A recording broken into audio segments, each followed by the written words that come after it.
Like share and subscribe करें हमारा channel प्रभु कृपा एस्ट्रोलॉजर। नमस्कार दोस्तों मैं रत्नेश दीक्षित। मेरे YouTube चैनल प्रभु कृपा एस्ट्रोलॉजर में आप सभी का बहुत बहुत स्वागत है। दोस्तों आज अपने इस वीडियो में हम बात करेंगे उन स्टूडेंट्स के बारे में, उन विद्यार्थियों के बारे में जो सिविल एग्जाम पास करने की तैयारी कर रहे हैं, जो IAS PCS क्वालिफाई करने की तैयारी कर रहे हैं या जो इस फील्ड में आने की सोच रहे हैं। उन्हें इस फील्ड में सफलता मिलेगी या नहीं मिलेगी, उन्हें के किस्मत में IAS या PCS बनने के योग्य हैं या नहीं, हस्तरेखा शास्त्र क्या कहता है कि आप IAS PCS क्वालिफाई कर सकते हैं कि नहीं कर सकते हैं, उनकी कुंडली क्या कहती है, वह IAS PCS क्वालिफाई कर सकते हैं कि नहीं कर सकते हैं, उनके हाथ में क्या योग है, उनकी किस्मत में क्या योग है, क्या वो इस फील्ड में आए या कोई अदर फील्ड का चयन करें। दोस्तों यह एक बहुत ही महत्वपूर्ण प्रश्न है, क्योंकि व्यक्ति अपने कई वर्ष सिविल एग्जाम की तैयारी करने में लगा देता है, परंतु बहुत से ऐसे लोग हैं जिनका प्री तक नहीं निकल पाता, या ऐसे ही बहुत से लोग हैं जो प्री और मेंस तो क्वालिफाई कर ले जाते हैं परंतु इंटरव्यू क्वालिफाई नहीं कर पाते। तो क्या इसके पीछे कोई ग्रह योग है जो उन्हें एग्जाम क्वालिफाई नहीं होने दे रहा? उसका क्या उपाय हो सकता है? क्या आपकी किस्मत में अधिकारी बनने के योग हैं अथवा नहीं? तो आइए दोस्तों सबसे पहले बात करते हैं आज हस्तरेखा शास्त्र के बारे में कि हस्तरेखा शास्त्र क्या कहता है, आप सिविल एग्जाम क्वालिफाई कर पाएंगे अथवा नहीं कर पाएंगे। तो दोस्तों आइए शुरू करते हैं अपने इस वीडियो को। दोस्तों पुरुष का दाहिना हाथ हस्तरेखा शास्त्र में देखा जाता है तथा स्त्री का बायां हाथ। अगर आप लड़की हैं, महिला हैं, तो आप अपना बायां हाथ देखेंगी और अगर आप जेंट्स हैं, पुरुष हैं, तो आप अपना दाहिना हाथ देखेंगे।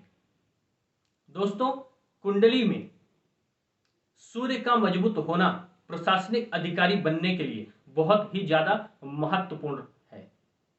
अगर आपकी कुंडली में सूर्य की दशा अच्छी नहीं है तो आप कभी भी सरकारी क्षेत्र में सफलता नहीं प्राप्त कर पाएंगे। इसलिए आपकी कुंडली में सूर्य का मजबूत होना अत्यंत आवश्यक है। तो सूर्य आपकी कुंडली में आपके हस्तरेखा शास्त्र के द्वारा आप कैसे जानेंगे कि सूर्य अच्छा है अथवा नहीं? तो दोस्तों आप अपने इस दाहिने हाथ को देखें, यह अनामिका उंगली, यह अनामिका उंगली के नीचे यह जो स्थान होता है यह सूर्य पर्वत कहलाता है।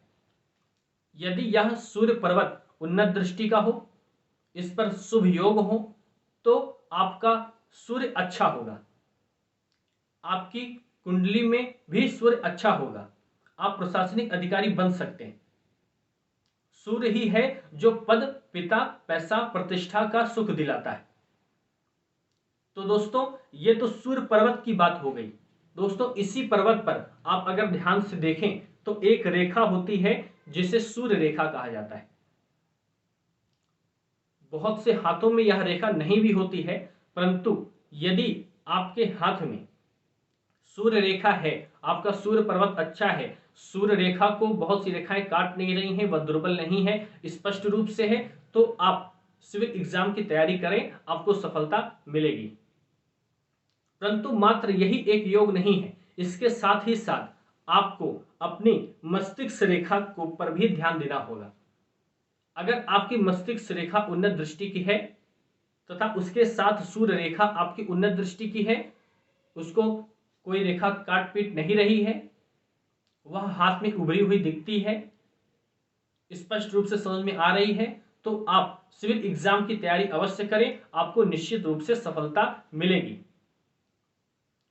परंतु यदि हाथ में सूर्य रेखा कुछ दुर्बल भी है तो भी यदि आप सिविल एग्जाम की तैयारी करना चाहते हैं तो आपकी मस्तिष्क रेखा अवश्य ही प्रबल होनी चाहिए। परंतु यदि हाथ में मस्तिष्क रेखा भी दुर्बल हो, साथ ही साथ में सूर्य रेखा भी दुर्बल हो, तो आप इस फील्ड का चयन ना करें, आपको इसमें सफलता नहीं मिल पाएगी। परंतु अब यह प्रश्न उठता है कि जिनके हाथ में सूर्य रेखा नहीं होगी, तो क्या वो इस फील्ड में ना आए? दोस्तों एक योग और होता है, जैसे आपने देखा होगा कुछ लोगों की हथेली छोटे साइज की होती है, उनके हाथ में भाग्य रेखा नहीं भी पाई जाती है, वह कर्मवादी होते हैं, वह कर्म पर विश्वास करते हैं।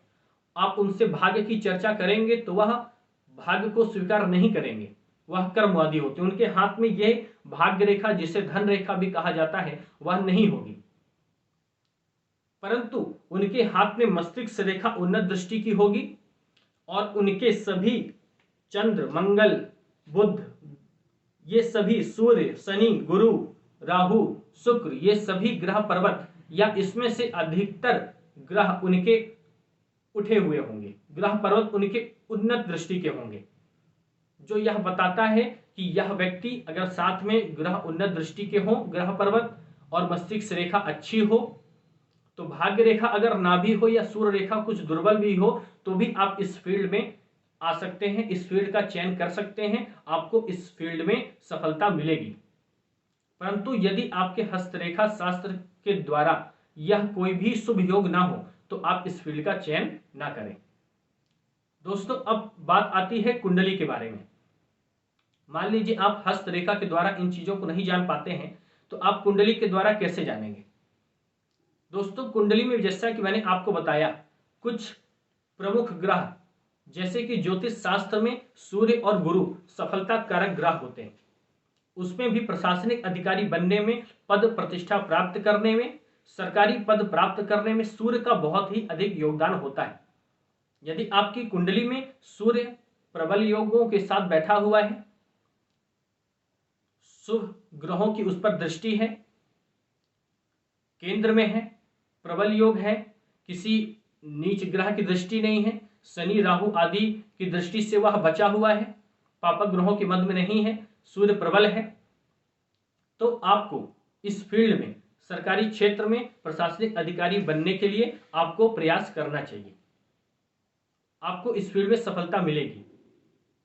तो यदि आप सिविल एग्जाम की तैयारी अभी करना की सोच ही रहे हैं, आप इस फील्ड में आना ही चाहते हैं, तो आप एक बार अपनी कुंडली या अपने हाथ को अवश्य दिखाएं कि आपको इस फील्ड में सफलता मिलने के योग है अथवा नहीं है।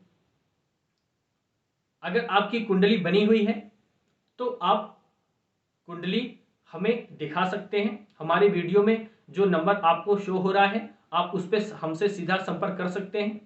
और यदि आपकी कुंडली नहीं बनी है तो इसी नंबर पे संपर्क आप हमसे करिए, आपकी कुंडली बना करके हम आपको देंगे और आपके इस प्रश्न का उत्तर भी आपको लिखित रूप से देंगे कि आपकी कुंडली में सिविल एग्जाम क्वालिफाई करने के योग है अथवा नहीं है, और अगर है तो कब तक है, आप कब तक इस फील्ड में सफल हो सकते हैं।